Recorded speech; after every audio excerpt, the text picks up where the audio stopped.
Hi, my name is Cam, and I love coffee. I love the smell of the beans, the sound of the grinder, the slow, methodical brewing process, and most of all, I love the taste of a freshly brewed cup of coffee.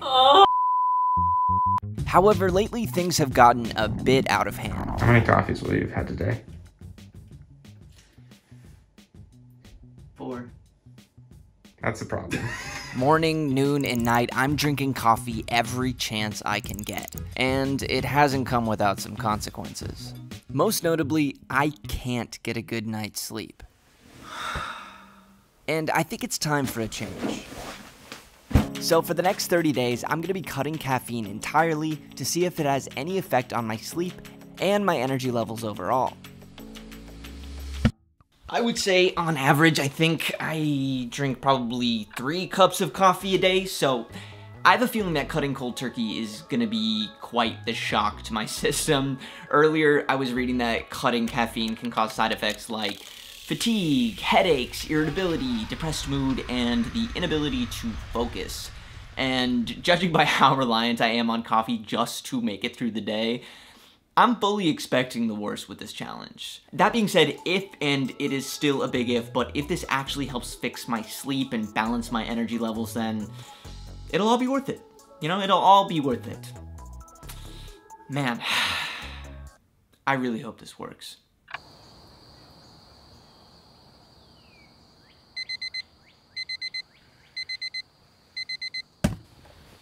I was supposed to be up 20 minutes ago, but without the incentive of having coffee, I feel very unmotivated to get out of my bed. Off to a great start. Day 1. To start the day, instead of coffee, I'm opting for tea. I'm gonna be trying this vanilla rooibos tea. How do you say that?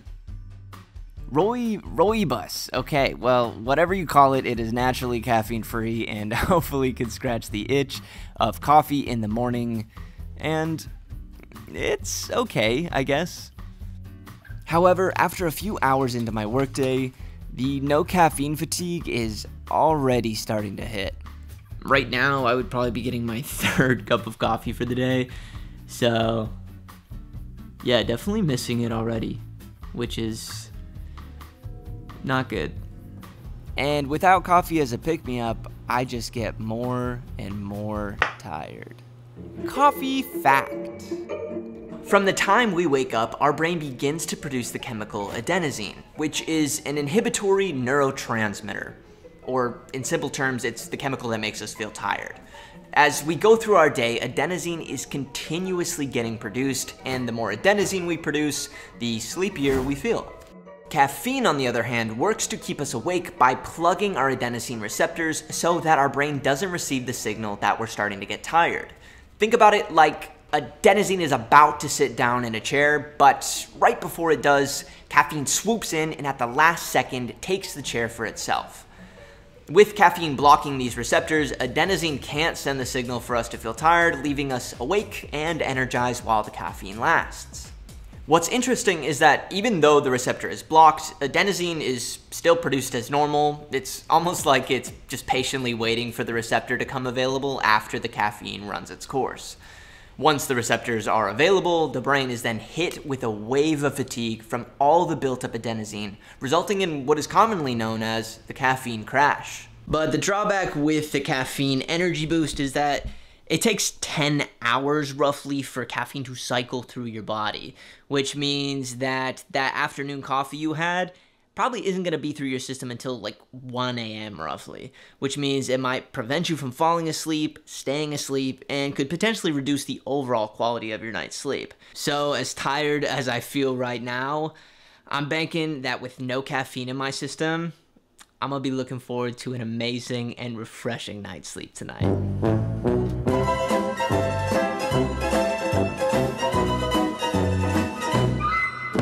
With a tough first day complete, things don't really get much easier. What you drinking over there? It's decaf. This is decaffeinated coffee. You know decaf still has caffeine in it, right? No, it's literally... Why No, they decaffeinate the bean, but they don't get all the caffeine. Decaffeination removes about 97% or more of the caffeine in coffee beans. Are you kidding? You're welcome.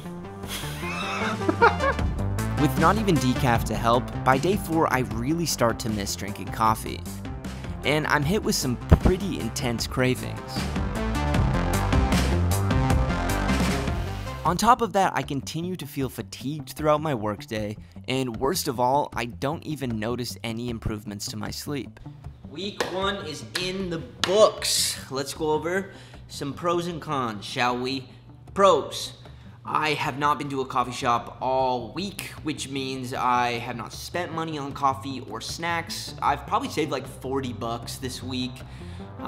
So saving money, that's nice. Yeah, I think that's the only pro. On to the cons.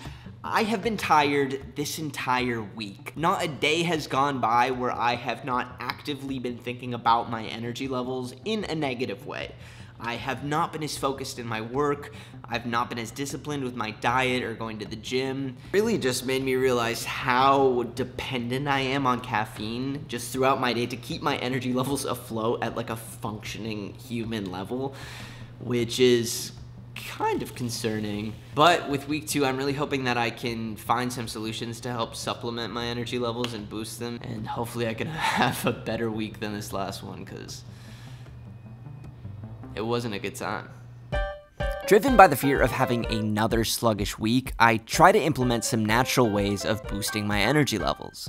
Things like taking in sunlight after I wake up, elevating my heart rate through exercise, having 30-minute power naps early in the day, hydrating properly, and making sure I'm getting good foods to fuel my days. Which actually brings me to the sponsor of today's video, Athletic Greens. I've been using Athletic Greens for a few years now, and from my experience, I can wholeheartedly say this stuff, it slaps. AG1 is packed with 75 vitamins, minerals, whole food source superfoods, probiotics, and adaptogens, and all of that goodness comes in one single serving that looks like it is straight out of the swamps of Louisiana, but against all odds, it actually tastes pretty good, no lie, it tastes pretty good. Taking AG1 every morning is like this cozy security blanket that lets me know that I'm off to a great start with my nutrition. So if you want to click the link down below, right now they've hooked it up for us.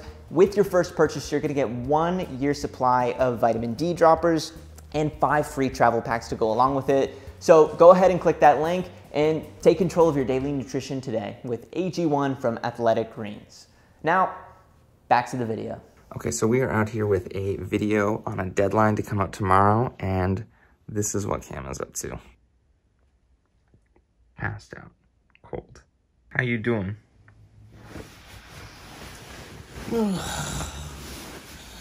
Hey, you look tired. What? I said you look tired. Would you like a coffee? Stop.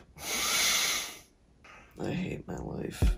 Despite my morning walks, good food, and exercise, my energy levels still struggle throughout the day, reaching the point where I am finding it difficult to focus on my work, but most of all just difficult to stay awake. I find myself napping consistently and for long periods of time. And despite my low energy, my sleep still hasn't improved. It is currently 3:15 in the morning. I woke up and I cannot fall back asleep. Why? Nap fact. When we sleep, our brain undergoes a mass evacuation of adenosine. This evacuation is what allows us to wake up feeling rested and energized to start the next day. However, when we apply this to an afternoon nap, this is where we can run into problems. While napping has many notable benefits, it also has the potential to drastically decrease adenosine levels in the brain.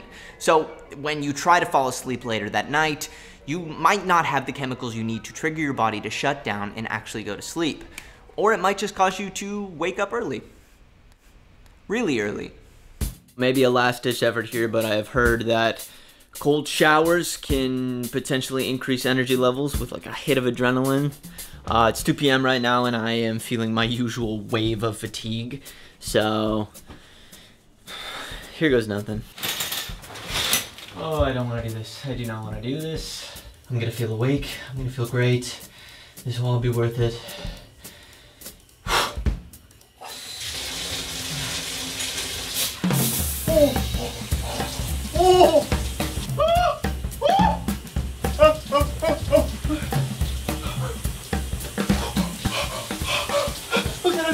That's enough. Oh my gosh.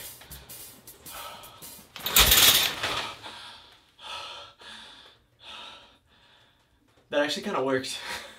While things like cold showers feel like a pick-me-up, nothing really seems to last. And throughout my final week, I continue to struggle with my energy levels, making it hard to focus and leaving me overall pretty unproductive. And what I initially thought would be a brief low before my energy levels came back to normal actually just became 30 days of feeling sluggish, tired, and still not seeing any improvement to my sleep. Which leaves me at the end of this experiment feeling just a bit frustrated and mostly disappointed. So that's the video. Smash that like, subscribe, and leave a comment. Okay, so maybe this reveals just how long it actually takes me to edit these videos, but I have been done this challenge for 20 days now, and I have gone back to drinking coffee. However, I am not guzzling caffeine in the same way that I used to, and I'm actually starting to see some pretty positive effects. So, sticking to what I learned in the challenge, I've been cutting my caffeine at 2 p.m. each day. If I do grab a coffee in the afternoon, I'm now ordering decaf. With my morning coffee back, I've had more energy to get through my workouts and train harder. I'm more focused during my workday, and best of all, I've actually been sleeping through the night. After reflecting on this challenge, my honest takeaway is that cutting caffeine entirely is incredibly stupid and you should not do it. Just kidding. But I really don't see any benefit in giving up caffeine entirely. Like most things, it can be abused if you consume too much. But this experience really affirmed how great a tool caffeine is when used accordingly. So, caffeine, enjoy it within moderation. And if you need me, I'm gonna be enjoying a full night's sleep.